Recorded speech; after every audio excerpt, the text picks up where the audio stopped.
Welcome to Portugal, and what better place to begin a series of videos than here in the beautiful capital of Lisbon. This is one of Europe's most atmospheric cities, with steep hills, charming neighborhoods, sweeping views of the Tagus River, and a rich history from the great era of Portuguese exploration. No wonder that Lisbon, and Portugal generally, is one of the most popular spots in Europe for expats from North America and elsewhere. You may or may not know that Lisbon is among the world's oldest cities and is the second oldest European capital after Athens. Lisbon pretty much has it all. Medieval neighborhoods, lively cafes and markets, historic landmarks from Portugal's golden age dating back to the 1500s, and a vibrant modern culture.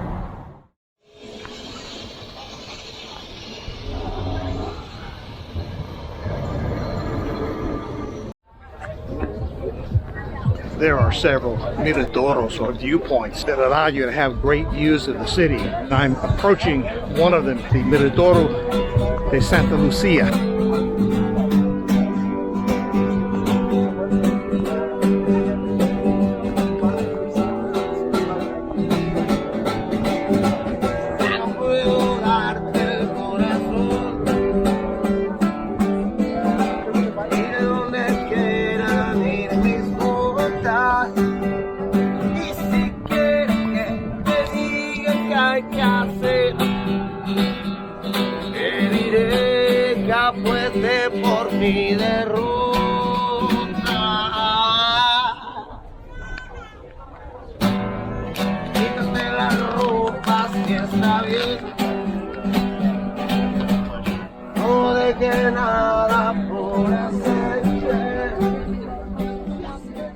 It's sort of a rite of passage to hop on one of the old trams here. The oldest of these still in operation is the one I'm about to get on, Tram 28.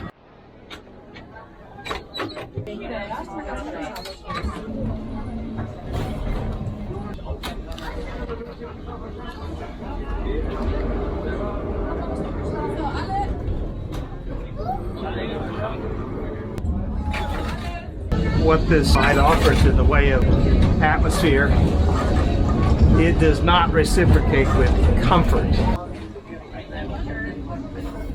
The reason this line has continued to exist with these old cars since 1914 is that the newer cars just can't make it up some of these hills.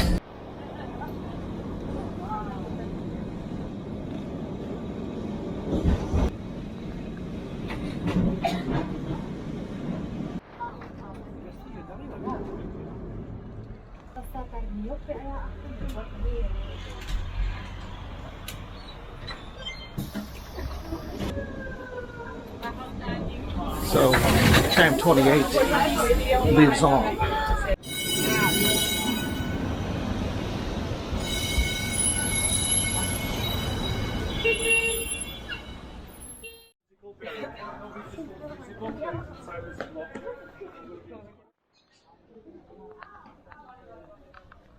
This is Alfama, a neighborhood of narrow streets and small plazas sandwiched between a castle on the hill and the Tagus River. Most of the inner streets are pedestrian only, with many stairs. So tourists who come here are left to make a choice. There's no Sherpa service. You either walk it or you don't see it. Many of the buildings date to the 1700s with traditional Portuguese architecture with its wrought iron balconies and facades. In the evenings, it's one of the places in Lisbon where you can hear the melancholy tones of the traditional fado music wafting from the bars and restaurants. Anytime, day or night, it's a great place to stroll the labyrinth of streets and soak in the ambiance. The architecture is purely Portuguese. I think that you could almost as easily be in an Arab city, and of course, that isn't a contradiction. So what's Portuguese in this case, or Spanish in the next door country, owes a lot to that Arabic influence.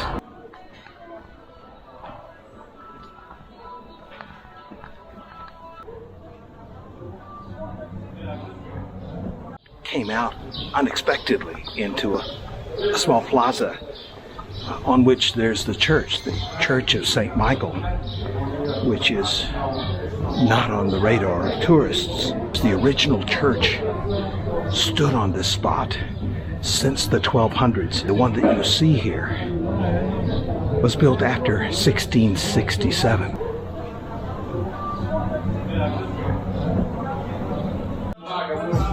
Well, as you can tell, it gets a bit busy here in Alfama, and the later in the morning, the later in the day it gets, the more busy it gets.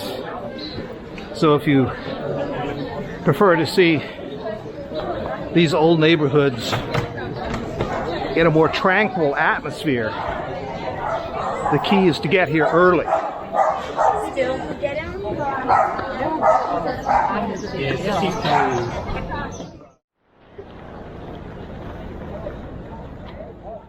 If you think of Portugal in the 1500s, during the Great Age of Discovery, when Portuguese mariners were sailing the world and expanding the country's economic and political clout, it all began here, on the banks of the Tagus River. This grand square is Praça do Comércio, or Commerce Square, which acts as a kind of front door to the elegant old downtown district of Lisbon, known as Baixa. It's a photogenic place for visitors, but it's more than that. It was here that King Manuel I built a grand palace, just a short distance from where the Tagus empties into the Atlantic Ocean, and from where Vasco da Gama and other Portuguese explorers departed. Columns along the water mark the spot of the marble pier used for royal arrivals. Today, the river landing is a gathering spot for sightseers and those who want to dip their toes in the sand. Most everything you see on the square was rebuilt after the 1755 earthquake, including the Triumphal Arch. The palace that was once here no longer stands. It was destroyed during the Great Earthquake. But the square remains a symbol of the great power once wielded by Portugal. Today, the square is filled with cafes, restaurants, and outdoor seating with river views in front of museums on each side.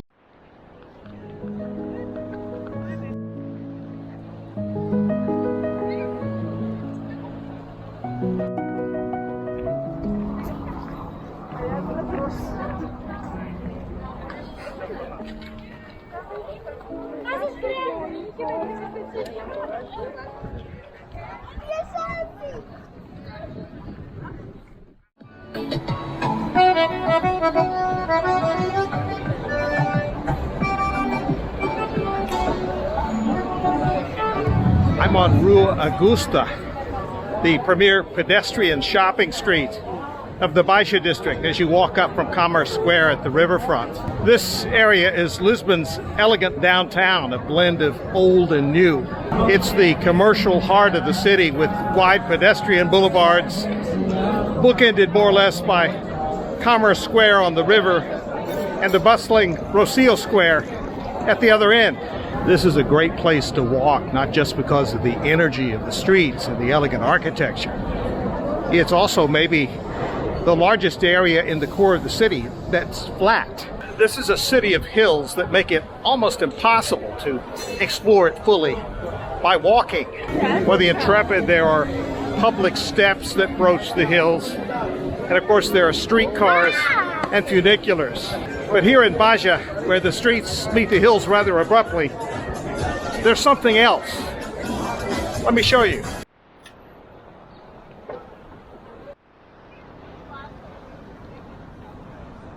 That towering piece of 19th century metal is the Santa Justa lift. It's a century-old elevator that connects Baixa to the neighborhoods of Chiado and Barro Alto up above. This grand elevator opened with great fanfare in 1902. And more than providing people with just a practical way of getting around in this part of town, it's also a popular tourist attraction. Unfortunately for me, it happens to be closed for maintenance. If you look at it straight away, you would think that it's not attached to anything. I walked up the street to another street perpendicular to the one that led me up to the lift, and as you can see, it is attached to the neighborhood up above by means of this 8-story high skywalk.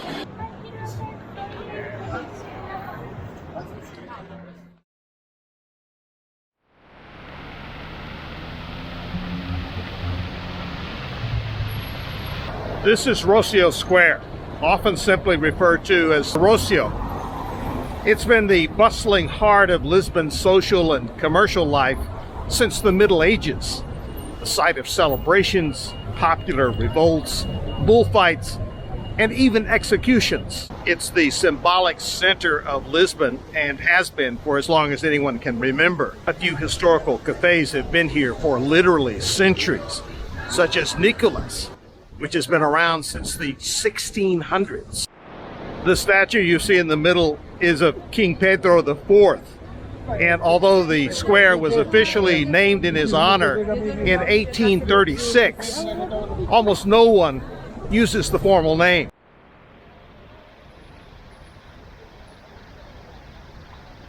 One of the things you notice immediately, besides the twin fountains at each end, is the square's wavy pavement, which makes it seem like the ground is moving beneath your feet. It was added in 1840, and is a classic example of Lisbon street art.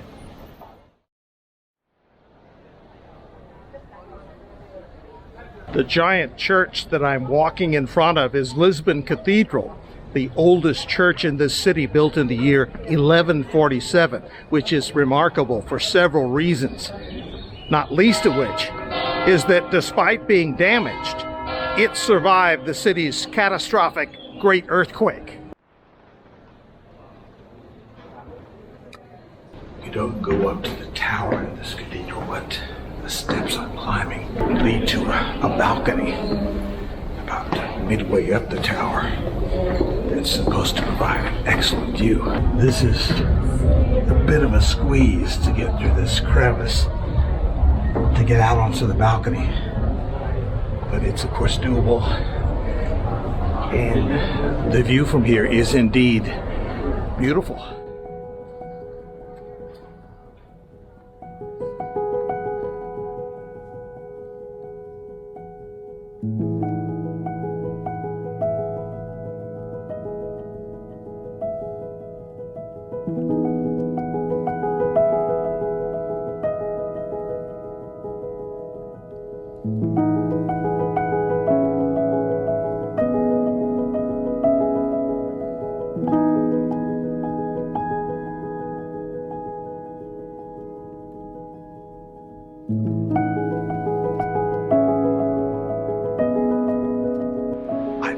Show you something beyond merely a beautiful old Roman Catholic church. I mentioned at the outset that Lisbon is one of the world's oldest cities, but it's only been since the 90s that we've learned it was a Phoenician settlement going back at least to 1200 BC. Within the courtyards outside, archaeologists have uncovered not just Phoenician ruins, but those of Roman, Visigoth, and Muslim civilizations, each of whom had turns ruling what is today Portugal. Because of what excavations in the cathedral's central courtyard since the 1990s have revealed, there's probably no better place to appreciate the layers of Lisbon's ancient history than here.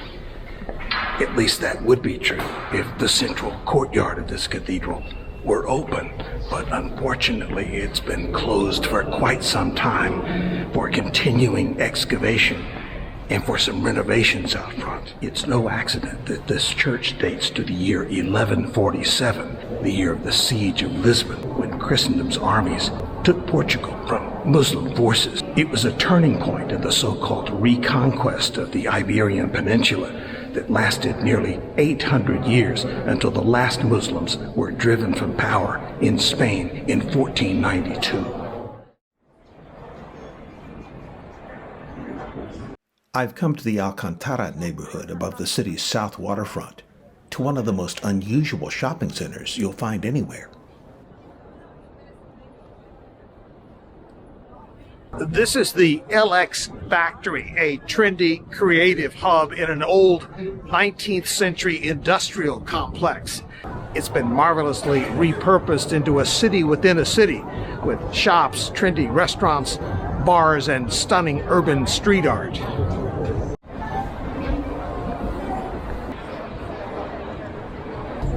It was a gigantic factory complex that dates back to the 1800s and that had become derelict.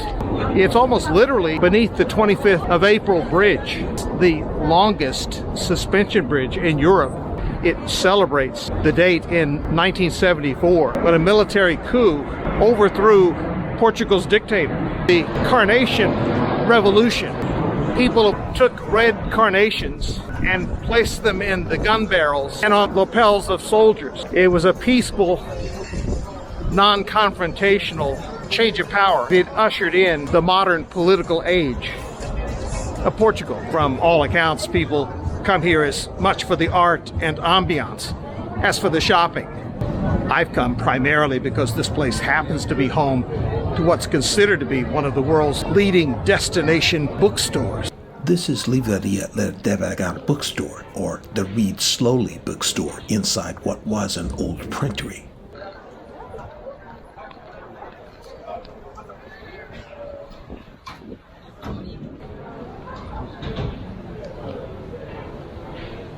This bookstore was clearly built as a book lover's shrine, with floor-to-ceiling shelves and whimsical touches like the suspended bicycle that you see when you walk in the main door.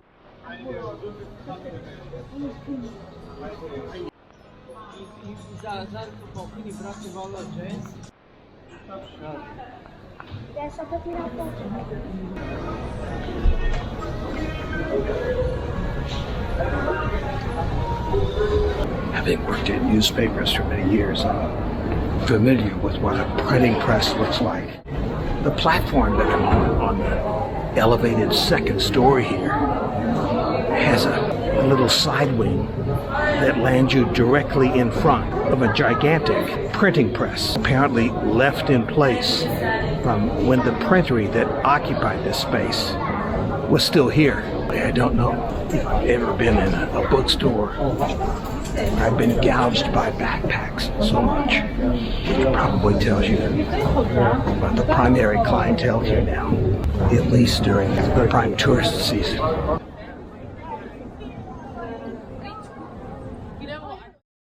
Next from Portugal, it's into the countryside to the historic town of Sintra and the country's magnificent Atlantic headlands.